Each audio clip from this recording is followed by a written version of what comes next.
a wave is always completed in 2 pi radian.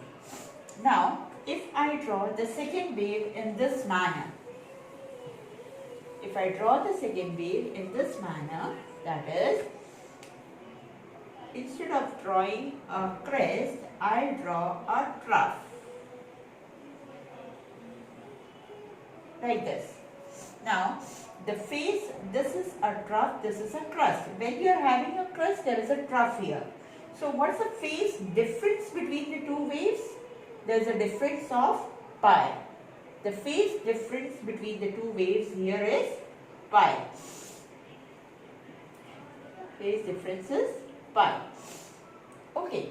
Now, suppose these waves are traveling through a medium. These waves are traveling through a medium in the same direction. When two waves of same frequencies moving in the same direction, but they are having a zero or a constant phase difference.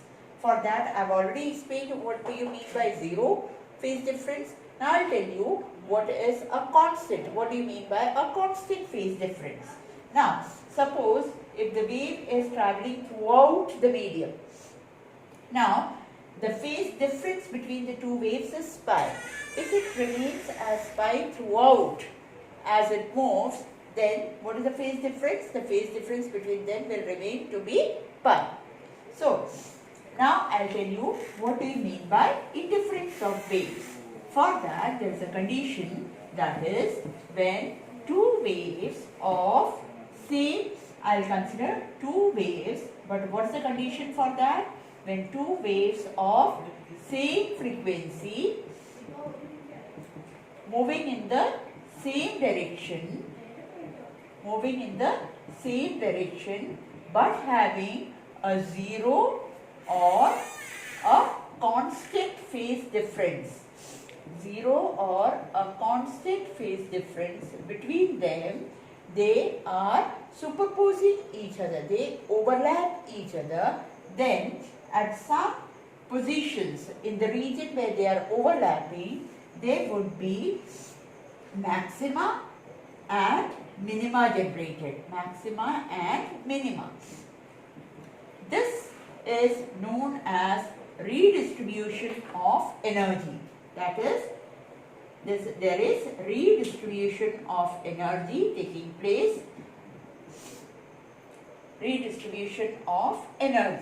Now, this phenomenon is known as interference of waves. I repeat once more. When two waves of same frequencies moving in the same direction but having a zero or a constant phase difference, when they overlap each other, in the region where they are overlapping, there would be a maxima and a minima generated. Or I can tell that there would be redistribution of energy. At some points it would become maximum and at other points it would become minimum. This phenomenon is known as interference of. As in interference, we have got in some region the maxima and minima. Now here we are going to derive the condition of maxima and minima, which is also called as constructive and destructive interference. For that, I would take a wave equation. Now, a wave equation is represented by y is equals to a sine omega t. This is a general wave equation. Now, it's not necessary. Now, I need to take two waves because we need to have superposition. So, y1 is equals to a1 sine omega t, and I'll take another wave as y2 is equals to a2 sine omega t plus phi, where phi is the phase difference. Now, this phase difference should be 0 or constant, right, according to the definition. So, I am considering that there is some phase difference between the two waves, which I am representing it as phi. What is omega? Omega is the frequency of the wave, that is angular frequency, t is the time, and A1 and A2 are the amplitudes of the two waves. Now, I have taken the two waves separately. Now, I need to superimpose both the waves.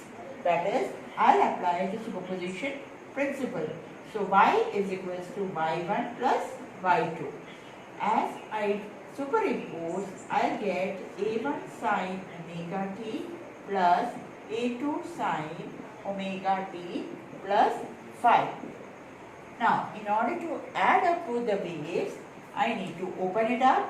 That is, it's A1 sin omega t plus A2.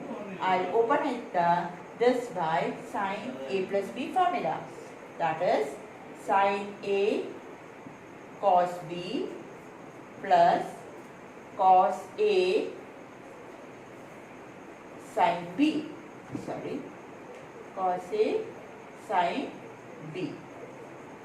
I have opened it up. Now further opening it up, you will get A1 sin omega t plus A2 sin omega t cos phi plus A2 cos omega t sin phi. Now what I will do? I will collect. Now I can take out sin omega t common from both. What do I get? I would get A1 plus A2 cos phi sin omega t plus A2 sin phi cos omega t.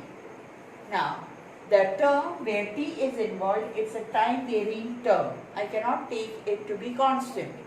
So, this phase difference is either 0 or constant. So that A1 and A2 are the amplitudes. So this whole term can be supposed to be a constant. Similarly, this term can also be supposed to be a constant.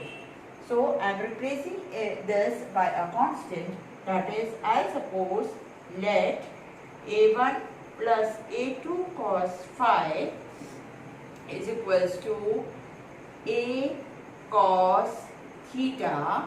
I have replaced it by a different constant. A stands for the amplitude after superposition, and A2 sin phi is equals to A sin theta. Now here children, I have not taken A1 and A2. The reason is that because this is the result after superposition. So we are having a single wave after superposition. Right?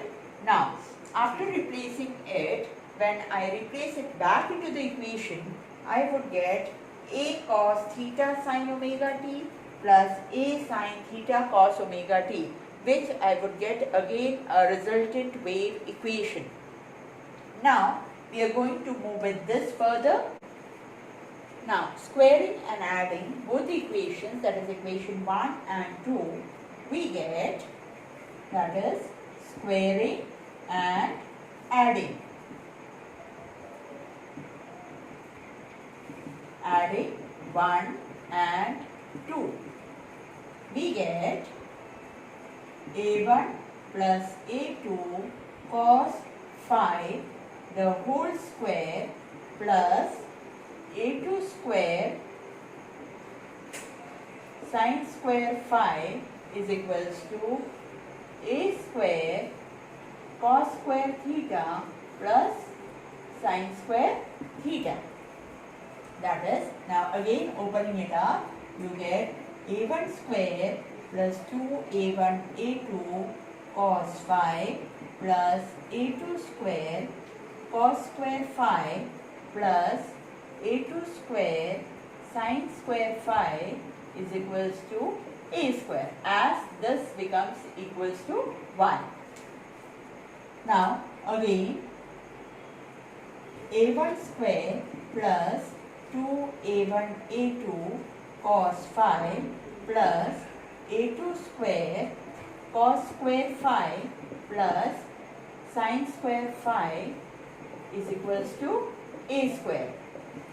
Again this term comes out to be equals to 1. So you are left with A1 square plus 2a1 a2 cos phi plus a2 square is equals to a square. That is, or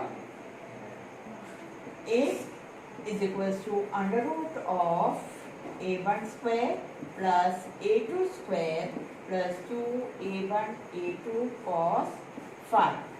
So children, this is the equation for the resultant amplitude of the wave.